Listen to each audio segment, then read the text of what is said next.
Welcome back to the Anthony Spade channel. Before we get started, go ahead and hit that like button, that subscribe button, and that notifications button so you can get the videos as soon as I put them out, which are typically around 9:30 a.m. Eastern time.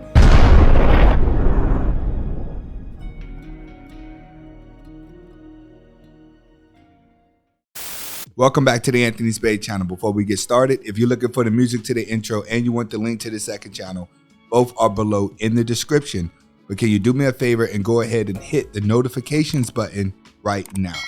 Okay, guys, today I'm going to be talking about Arie talks leaving Spotify after she shares a video of Joe Rogan saying the N-word over and over again. Spotify has recently pulled 70 episodes as 20% of the users are out. Okay, I do have a reaction video from Joe Rogan, but it's not going to be in this video. You have to become a member in order to see it. And I also have a lot of other videos, if you become a member, that are not public to regular YouTube. All right, so if you want to see my reaction to Joe Rogan, then you can become a member to the channel.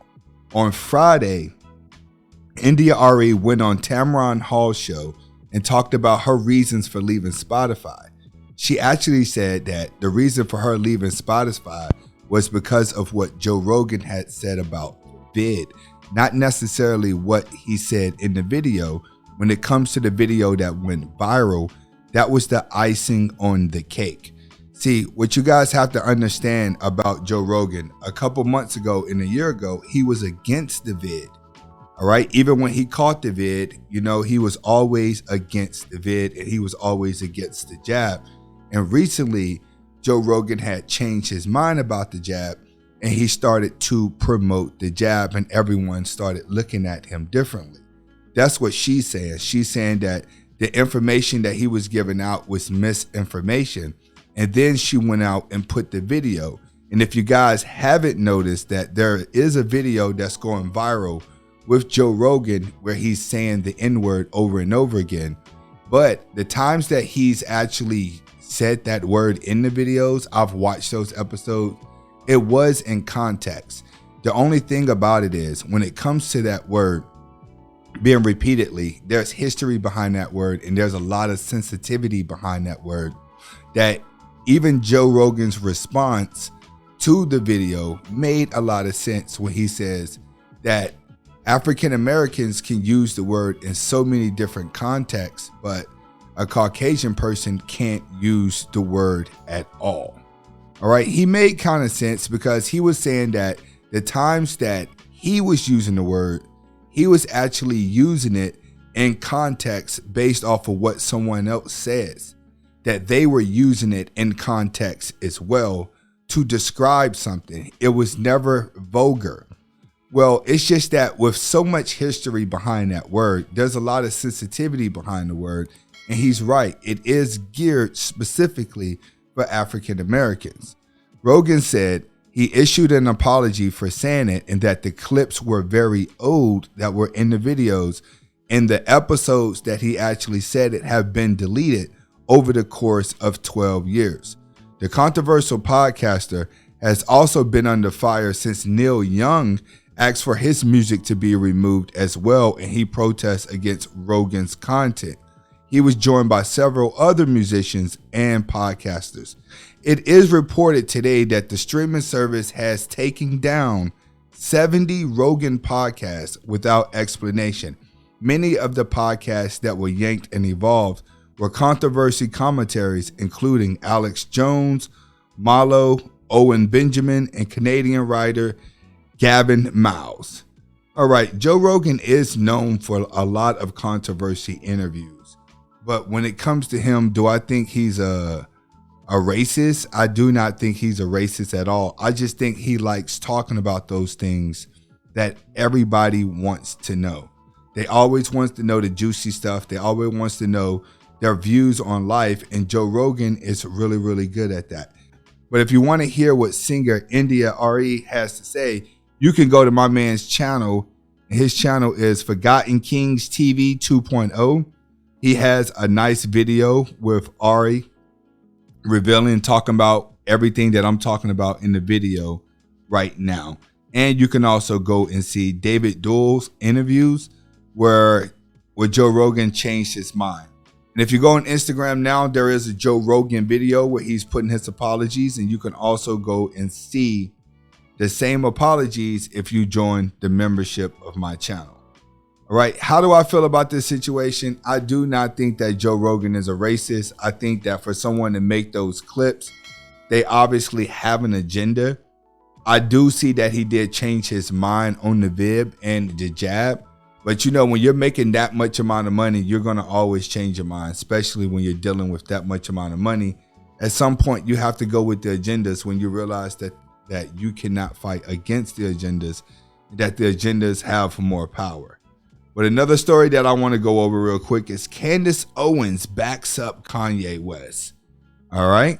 And we all know that Kanye West has been battling this situation with him and Kim Kardashian, where they're having baby mama drama. I personally feel like these guys are extremely too rich, and they're probably bored with their lives, that they always have to create some type of sitcom every single year.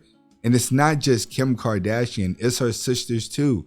It's everything that's affiliated with them. Every man that has ever been with the Kardashians has always ended up going through some type of drama, some type of trauma. Something just happens in his life where the drama just continues and continues.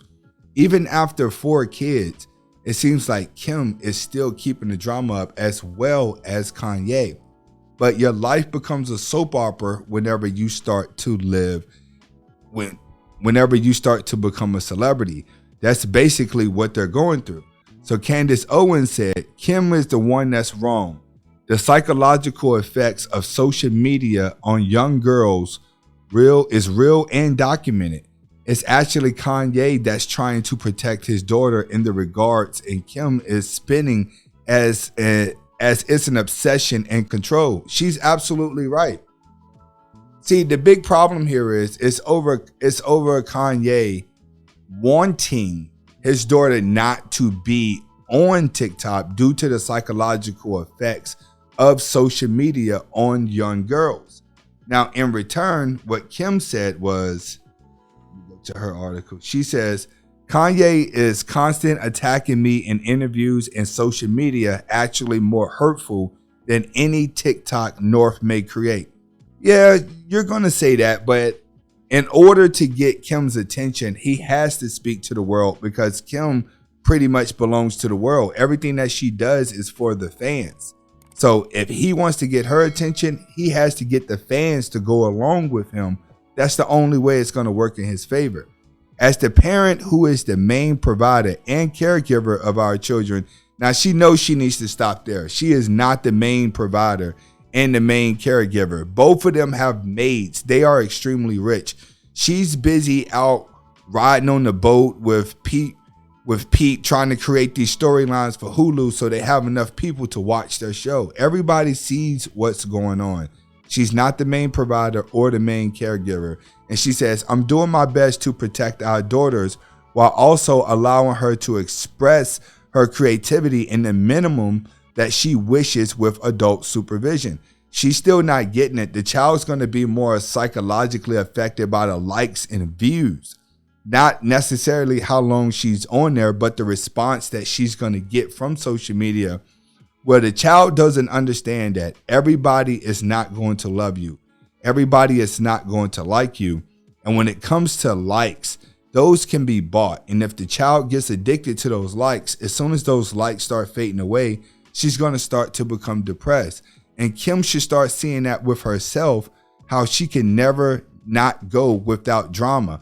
They're so used to keeping the drama there because they need the likes and views for the show. Kanye's trying to tell her, like, hey, we can't have our daughter addicted to the attention the same way that we are addicted to the attention. So we got to make sure that we're raising her right. She says, because it brings happiness. Divorce is difficult enough. Divorce is difficult enough, and our children and Kanye's obsession with trying to control and manipulate our situation is so negative and publicly only causing further pain for all. It's not causing pain. You guys are smiling. You're having a good time. He's the only one that's looking miserable out here. He done grabbed up a little girl to compete with you and Pete because he's pretty much following behind you. Kanye wants to run away from the limelight. And it seems like Kim wants to stay inside the limelight. I mean, from the beginning, I have wanted nothing but a healthy and supportive co-parenting relationship because it's what's best for our children. And it saddens me that Kanye continues to make it impossible every step of the way. Kanye is not making it impossible. What Kanye is doing is actually just trying to take his life back. He's trying to get his family back. He's trying to live out a regular life. That's the whole point of moving to Iowa, to get away from the city of LA. LA is a fake city. If you get too caught up in that city, life's not going to be too good for you. He knows how to play both sides of the road. He may be a little cuckoo at times, but he do have some common sense. But when it comes to Kim, Kim is addicted to the attention. She's addicted to being a celebrity. She can't walk away from that because that's the thing that made her. And that's something that Kanye is going to have to accept, is that you've met your equal. So when times get hard, she feel like she could survive without you. And Kanye has to understand that whatever it is he was trying to turn her into, he should have recognized the faults at the beginning. If you ask me, he didn't see all of this when he first got with her. He kind of thought he's rich enough that she's going to change for him. She only changed whenever the attention kept growing. The moment the crowd stopped looking at Kanye because they started thinking he was weird, that's when she left to create another form of controversy in order to keep people looking at her because she's just signed a deal with Hulu. You guys have to believe these people do not become billionaires just because people like them. They become billionaires because they know how to play the game of life to keep you watching them. This is Anthony Spade. Hopefully you guys are able to get the message behind the video between Joe Rogan and the Kim Kardashian, all right, in the Kanye situation. Comment, like, subscribe to both of my channels. Hit that notification right now. Hasta la vista.